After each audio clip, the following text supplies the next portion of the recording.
Moshpit Passion, for the passion of the music.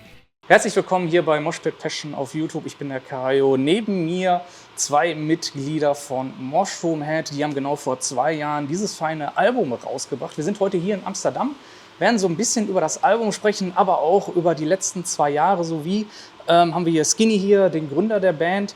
Da werden wir auch so ein bisschen drüber sprechen, ja, was ihn halt motiviert hat, die Band aufzubauen, diesen ganzen DIY-Gedanken. Und ich habe noch Platten mitgebracht und werde auch noch darüber so sprechen, ja, wie das halt damals so war, als DIY-Band in Cleveland, Ohio zu starten. Nun werde ich die Sprache wechseln, daher wundert euch nicht. So first, thank you very much for having us here. Thank you also very much to be on tour in Europe, because I know for bands, at least during the last 2 years, it's been rough, it's been hard.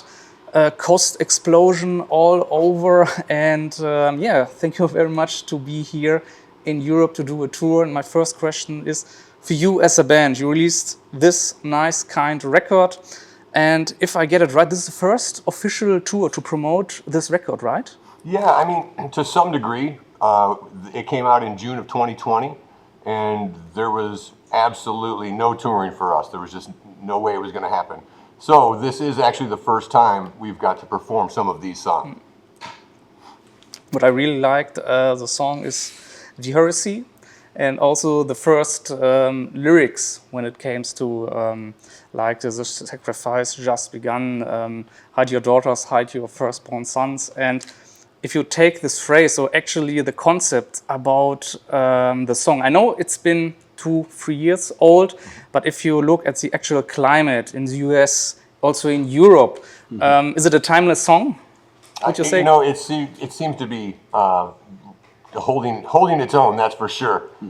I think when it came out, we had no idea it was going to, have the impact that it did as far as when we wrote it and then it actually came out to go along with what was going on with COVID. There was quite a few different things on that record, especially the first song, Requiem. Yeah. That was kind of fitting for the times in 2020 as well. Yeah.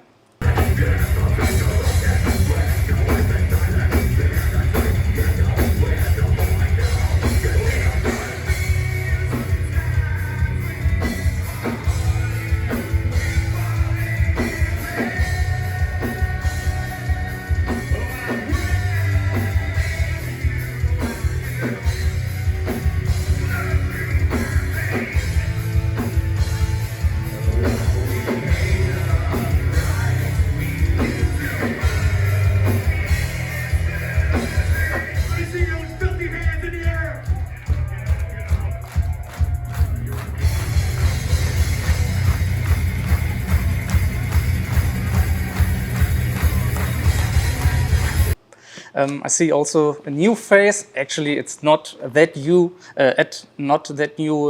in the band. I know that you were handpicked by the old singer. And yeah, how was it for you to be in Mushroomhead now, the first tour, to be on this record?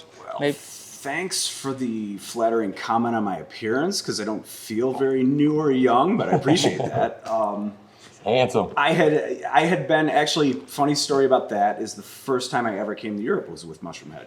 I just wasn't on stage. I was part of the crew, and have been around the band one way or another, at least have heard about it. It's basically the very beginning, and saw them when I was very young, and it's been really good. It's felt more like home. It was a really comfortable transition. It went about as well as it possibly could, and it's just kind of a continuance of something. It felt like me more than like a new beginning or like a blatant shift in direction or anything. But yeah, happy to be here. Happy to add whatever I can to it.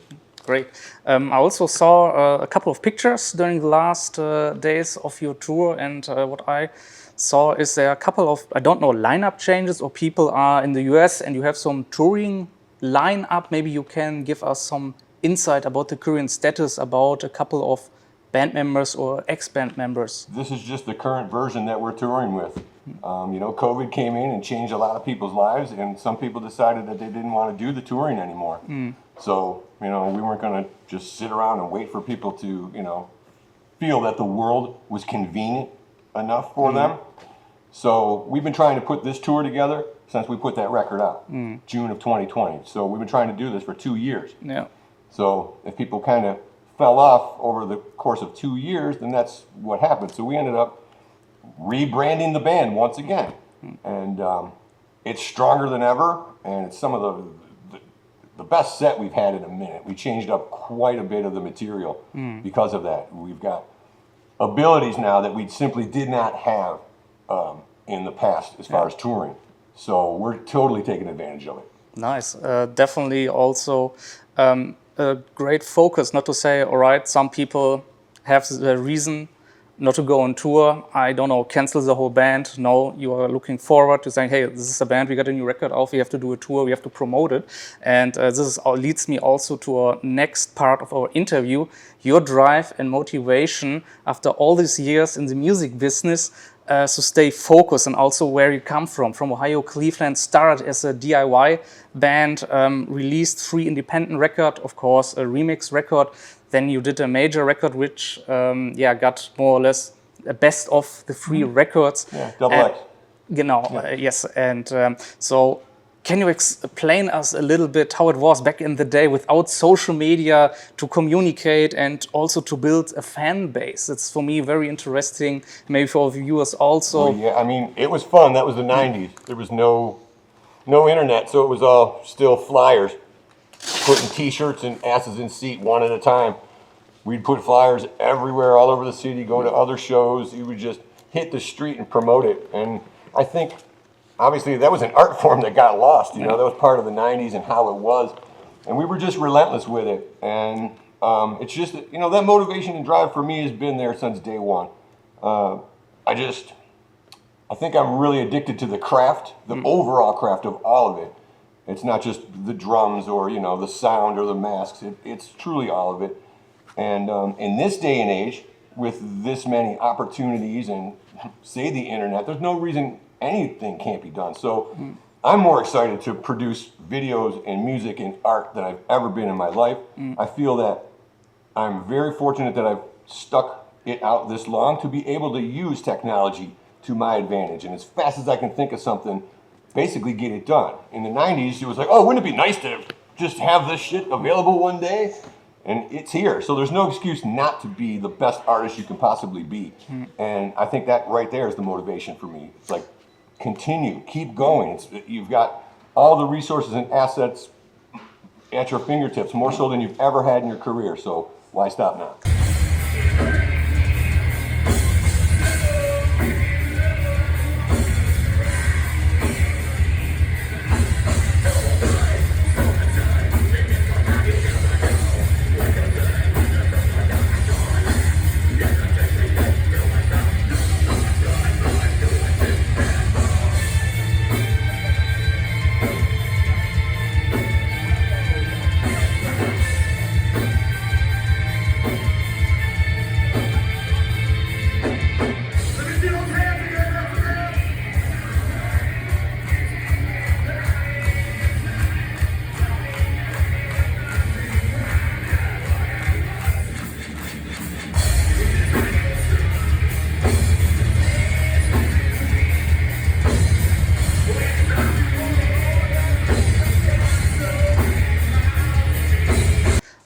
I got also all of your records in my bag, and also to show it to the audience.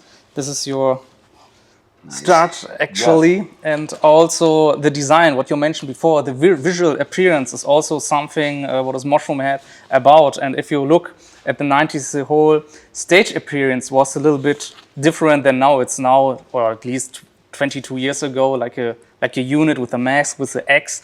And how did this came up to say, all right, we have to more look like a unit, like a football team, if I explain it right. You know, remember that when you got the key moment for that? You know, it's funny you say, like, it is more of a team, to where it becomes more about the unit than one individual member. Yeah. And I think that that's kind of been, you know, the magic of Mushroomhead throughout the years. There's been many different characters, but it always is the giant conglomerate that is the band and the vibe and the scene and the overall brand. And after you released 3, or at least with a remix record, 4 independent records, there came this major offer more or less.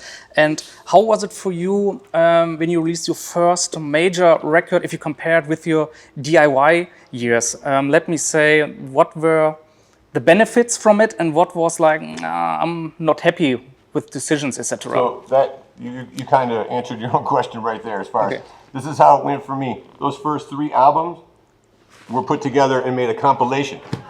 So as the first effort to the world with a major label, I would have rather had this my first effort as a major label, because that was all old stuff. I've already done that. So the excitement was already kind of over, and I just wanted to get onto this one. Yeah. Now it was fun to be introduced to the world that way, but I never thought I had a fair shake. They just took songs that I had from my first 3. It's a compilation. So I would have rather made a brand new album than doing that.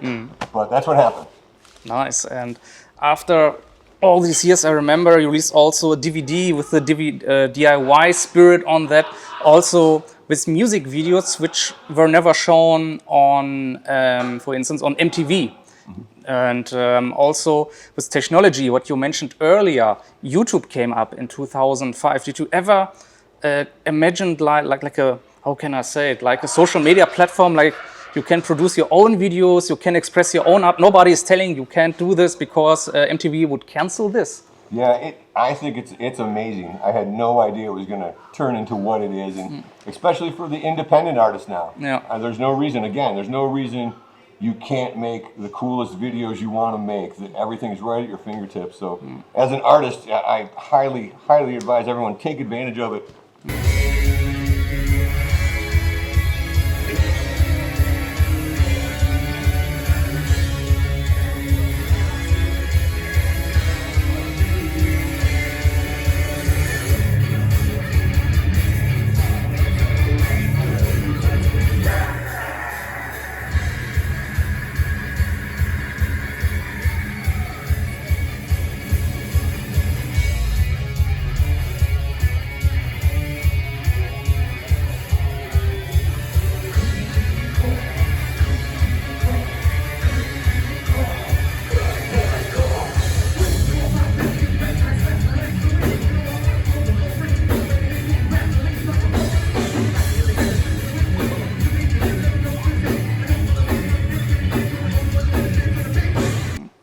And a question for you both is, at least there are a lot of new bands coming up. Do you have any kind of advice, also business-wise, like, hey, take a lawyer to get your shit together, read contracts, overthink some opportunities, something like that, which you want to share? Quit. Cool. Get out now. Go to school. No. For me, it's just do it for the right reasons. If you are truly an artist and you like the craft, then do it for that. Don't do it to be my band's better than your band, or you want it to be a rock star. All those reasons, it's never going to work for you. As long as you're happy with what you create, then that is truly the definition of success to me.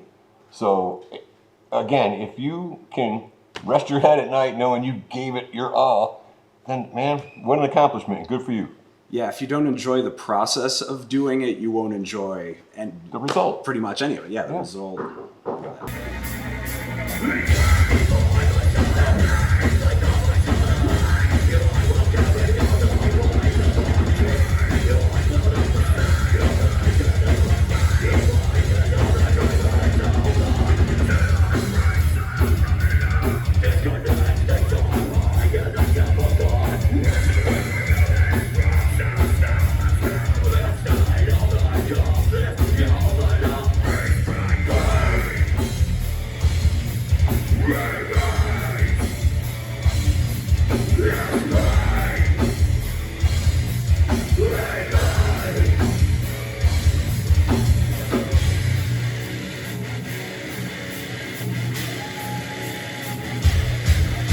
My last question is, because our magazine is called Moshpit Passion, do you have any kind of crazy or silly moshpit experience which you want to tell or to share from your own perspective?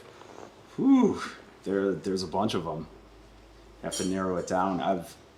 singing out of the garbage can at ICP? Sure. I mean, I've seen people lose eyes. I've seen people on the floor stopping a show and snowed in venues and the paramedics couldn't get there. There's been a bunch of wild times, but thankfully it hasn't been too ugly. But there's always something. But losing an eye, which show was And Slayer? that was another band in Tijuana. It was just a very, very strange circumstance all around. Crazy. Do you have any kind of story? You know, I'm going to back up quite a few years to the last time I was stage diving.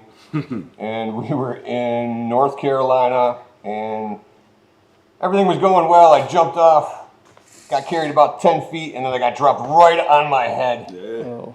So I was knocked out a little bit, and no one knew because I had my mask on. Yeah. And it took a minute for them to pick me up and push me back. And that was the last time I decided to stage dive.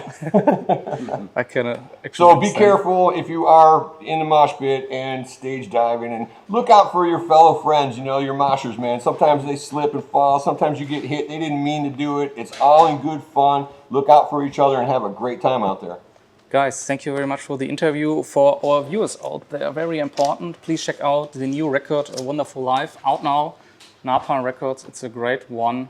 Thank you very much for watching. Also support Mushroomhead on social media. Very important, look down the description. I put everything down there. Thank you very much. Bye, guys. Thank you, sir. Bye.